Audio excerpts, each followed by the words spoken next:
پہلی دفعہ وہ کیا لمحہ تھا جب آپ کو احساس ہوا کہ آپ کو زندگی کا مقصد مل گیا؟ کیا دیکھتا ہوں کہ نالی میں بسم اللہ شریف اللہ نے مجھے توفیق دی، اٹھا کر صاف کر اس کو چوما. یہ کہاں سے آپ نے اکٹھا کیے ہیں؟ اسے لا کر دھو کر فائن آرٹ صاف کر کے بس یہ بس اسی طرح ہی یہ قبرستانوں سے جنان گاؤں سے. اور سب سے چھوٹا قرآن پڑھا ہے، ٹھیک ہے، اور ہندی میں ترجمہ ہے، وہ بھی قرآن ہے. یہ شہید قرآن ہے جی. یہ ایسے جوڑا جاتا ہے، اس کے بعد اس کی صفائی کی جاتی ہے، پھر یہ کٹنگ پر آتا ہے، اس کو کلر کیا جاتا ہے، پھر یہ تیاری پر آتا ہے. کبھی کسی کی بات دل کو لگ گئی ہو، سوچا ہو یار یہ کام چھوڑ دیتا ہوں؟ لوگ یہاں تک باتیں کرتے تھے کہ اس کی جیب میں صرف کاغذ ہی ہوتے ہیں، پیسہ ہوتا ہی نہیں ہے. السلام علیکم جی، آپ دیکھ رہے ہیں جی این اور میں ہوں طیب سلٹی. ناظرین، میرے ساتھ موجود ہے محمد ندیم صاحب، جو گزشتہ 35 سال سے قرآن پاک، شہید قرآن پاک اور جو مقدس اوراق ہیں انہیں اکٹھا کر کے ان کی جلد بندی کرتے ہیں اور انہیں محفوظ کر رہے ہیں. ایک چھوٹے سے واقعے نے ایک 17 سالہ نوجوان کی زندگی بدل دی. 17 سال کی عمر سے یہ ایک نیک کام کر رہے ہیں. بات کرتے ہیں صاحب، مجھے بتائیے گا کہ گزشتہ 35 سال سے آپ یہ کام کر رہے ہیں. سب سے پہلے آپ وہ واقعہ سنائیں کہ جس واقعے نے آپ کو اللہ کی راہ پر لگایا. آپ بھی ایک یقیناً دنیا دار انسان تھے، نوجوان تھے، 17 سال کی عمر سے آپ یہ کام کر رہے ہیں. بابا سرکار نے فرمایا کام کیا نہیں جاتا، کام لیا جاتا ہے. اللہ جسے چاہتا ہے اسے کام لے لیتا ہے. یہ میرے بابا سرکار پیر و مرشد حضرت ابو انیس محمد صوفی برکت علی. قرآن کا کام بھی یہاں پہ جاری ہے الحمدللہ. اس سے پہلے میں اللہ کے نبی کریم صلی اللہ علیہ وسلم کے اور صحابہ کے تمام جو مقدس نام ہیں ان کے نام زمینوں سے اٹھاتا تھا، اٹھا کر اسے دھو کر فائن آرٹ کر کر صاف کر کر اپنے رکھ لیتا تھا.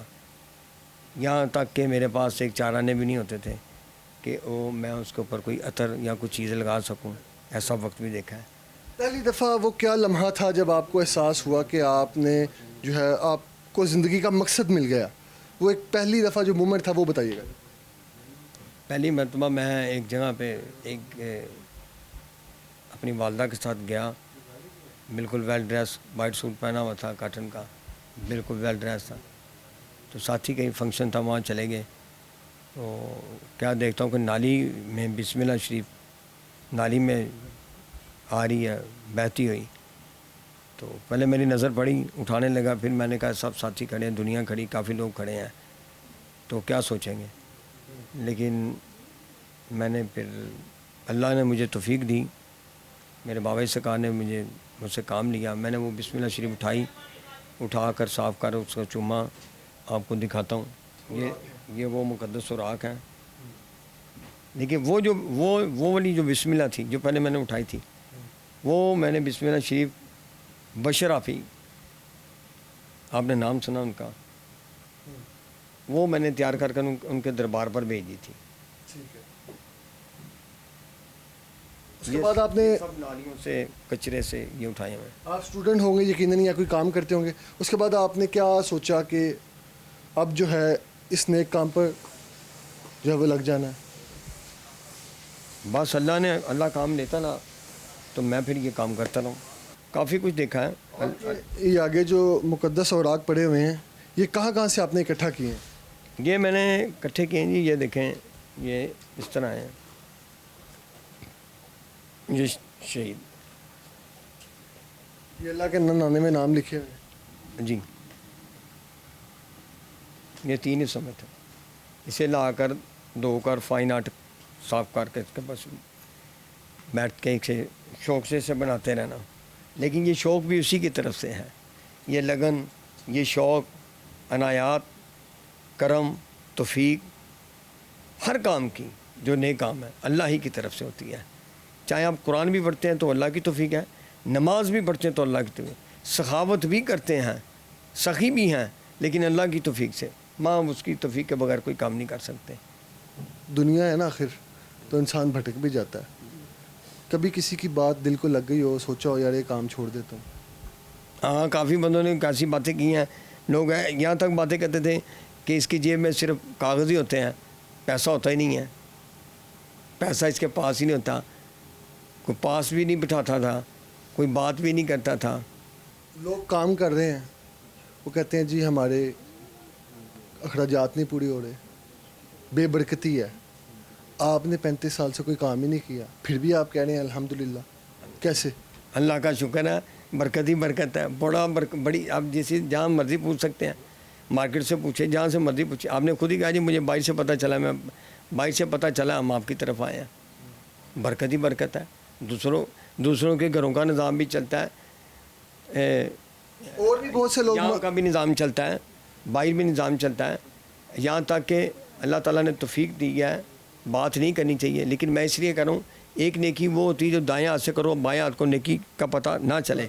ایک وہ ہوتا ہے کہ جو بتانا چاہیے اور شعور پیدا ہو کہ یار ایسا ہماری امت میں ہونا چاہیے، احساس ہونا چاہیے، نیکی ہونی چاہیے، ایک دوسرے کا درد بٹانا چاہیے، ایک دوسرے کے کام آنا چاہیے. یہی دین اسلام کہتا ہے. اپنی نماز ادا کی، اپنی قرآن کی تلاوت کی اور گھر کو لوٹ گئے. یہ تو ذاتیات کی زندگی ہے، یہ زندگی ذاتیات کی ہے. اپنی ہی بخشش کروائی، امت کی بخشش کی دعا مانگنی، امت کے لیے کام کرنا، دوسروں کے کام آنا، دوسروں کے درد بٹانا، یہی پورا مکمل کمپلیٹ دین ہے. اندر ہم آ چکے ہیں، قرآن محل یہاں پر انہوں نے بنایا ہے. ہمارے کپ میں آپ دیکھ سکتے ہیں کتنی تعداد میں اب تک قرآن پاک جو ہے وہ محفوظ کر چکے ہیں. کافی تعداد میں ہم کر چکے ہیں، جس میں سے میں نے آپ کو پہلے بتایا ہے کہ شہید قرآن تو یہاں میرے پاس محفوظ ہے، پڑھے ہوئے ہیں. تو دوسرے کافی ایسے قرآن ہیں جو تیار کر مسجدوں میں دیے جاتے ہیں. اصل میں بابے سے کہا فرمایا کثرت نہیں، معیار کو دیکھا جاتا ہے، اخلاص کو. تو ہم قرآن کا معیار اور اس کا اخلاص اور اس کا معیار دیکھ رہے ہیں. لیکن آپ کو اگر میرا کیمرہ مین دکھا سکے تو یہ قرآن پاک جو آپ اسکرین پر دیکھ رہے ہیں بالکل خستہ حالت ہے. یہ کہاں سے اکٹھا کیا؟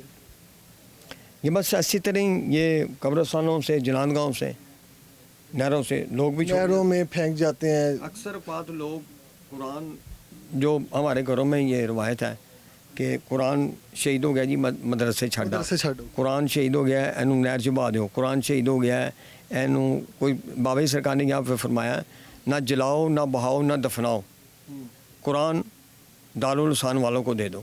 یہ بڑے سے بڑا قرآن بھی پڑھا ہے اور سب سے چھوٹا قرآن پڑھا ہے، اور ہندی میں ترجمہ ہے وہ بھی قرآن ہے. ایک قرآن میرے پاس پڑھا ہوا ہے، وہ اپنا نسخہ ہے، کلمی نسخہ ہے، 450 سال پرانا، 300 سال پرانا. نظر آپ کو میرا کیمرہ مین دکھا سکے تو یہ بالکل ایک کیا سائز ہوگا اس قرآن مجید کا؟ یہ سب سے چھوٹا، بہت چھوٹا ہے، اس سے چھوٹا قرآن نہیں ہے. دنیا کا سب سے چھوٹا قرآن پاک بھی ان کے پاس موجود ہے. یہ آپ اسے دیکھ سکتے ہیں، پڑھ سکتے ہیں. یہ دوربین کے ذریعے سے پڑھ سکتے ہیں، خودبین کے ذریعے. یہ وہ جگہ جی جہاں قرآن تیار ہوتے ہیں. یہ دیکھیں، اگر آپ کو میرا کیمرہ مین دکھا سکے تو یہ بھائی نیچے بیٹھے ہوئے ہیں. قرآن پاک کی جس طرح سے خوبصورت انداز میں جلد بندی کی جا رہی ہے، انہیں محفوظ کیا جا رہا ہے ایسے الحمدللہ. یہ دیکھیں جی، یہ ایسے تیار ہوتا ہے، انہیں دکھائیں. یہ شہید قرآن ہے جی، یہ دیکھیں، یہ ایسے جوڑا جاتا ہے، اس کے بعد اس کی صفائی کی جاتی ہے، پھر یہ کٹنگ پر آتا ہے، پھر یہ اس کو کلر کیا جاتا ہے، پھر یہ تیاری پر آتا ہے، پھر یہ اپنی فائنل پر آتا ہے. یہ قرآن ہے، یہ دیکھیں، اس کے یہ پیچ نہیں تھے، یہ 4 پیچ اس کے لگائے ہیں. اور یہ جو قرآن ہے یہ دیکھیں، یہ تاج کمپنی کا قرآن ہے. یہ اقوام متحدہ میں انہوں نے دیے تھے، لوگوں کو تقسیم کیے تھے.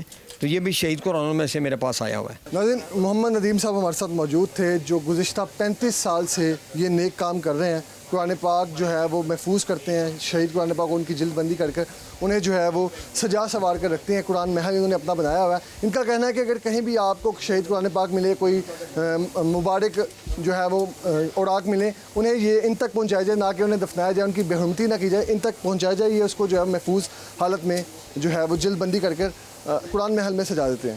اسی کے ساتھ ہی اپنے میزبان کو دیجیے اجازت. اللہ نگہبان.